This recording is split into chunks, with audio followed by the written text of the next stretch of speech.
minuto at 59 na segundo lamang itinagal ang tinaguriang The Battle of East and West. Dinamani Pacquiao at Ricky Hatton sa MGM Grand Arena sa Las Vegas, Nevada. Pinatumba ni Pacman si The Hitman sa ikalawang round pa lang ng kanilang laban at dahil dyan, nakuha ng pambansang kamao ang kampyonato sa light welterweight division ng IDO at ng Ring Magazine. Saksi si Chino Trinidad. Let's get ready to rumble!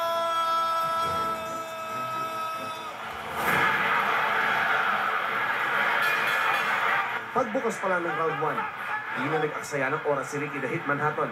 Agresibo, walang preno sa pagsugod. Pilit na kinokorner sa lubid ang pambansang kamao.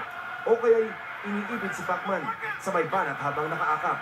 Pero hindi umubra ang pagiging contact fighter ni Hatton sa pambansang kamao na nanatili ang distansya. Nagpatuloy ang maliksing galaw ng dalawa. Ilang suntok din ng Hitman ang kumulekta kay Pacman. Mga suntok na makikita rin ng lakas. Pero kalagitnaan ng round 1, kasunod ng mabibilis na galaw at suntok, naramdaman ni Hitman ang pagsik ng right hook ni Pacman.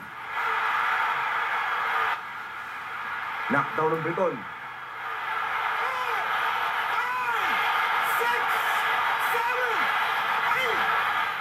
Pero napahanik man sa lona, nagawa pa rin itong tumayo. Hindi naman tumigil si Pacman. Bibigyan ng magkasunod na kanan at kaliwa ang Hitman hanggang mapayakap ito kay Pacquiao. Last 10 seconds. Ang kaliwang ito sa mukha ni Hatton ang bumuwal sa kanya.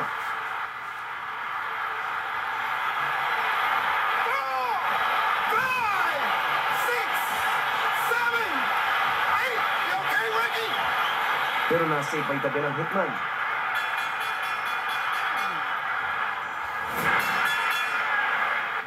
Round 2, makailang beses pa rin nagdikitan sina Pacman at Hitman.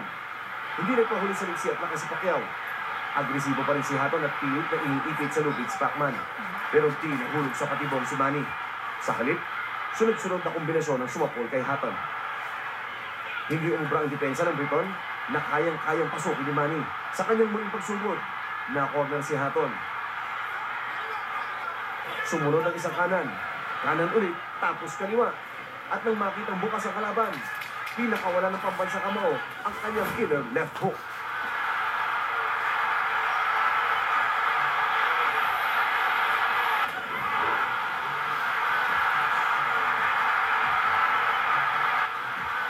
Bulagta si Hatton.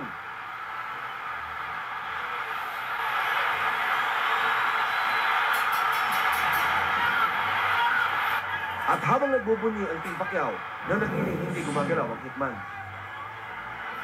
Ring Magazine, light welterweight, champion of the world, and still, pound for pound, the best in the world, Manny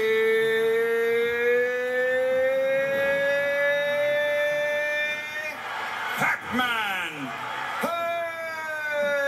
Pacquiao. Ang kampo ni Hatton, nagitla sa naging pagtatapos ng laban.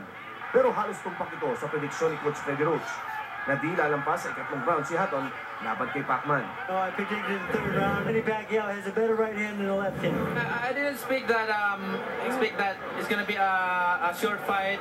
I'm expecting Hatton is tough and hard puncher, but it is he hit me hard in left hand, and I'm just lucky to hit a right hook.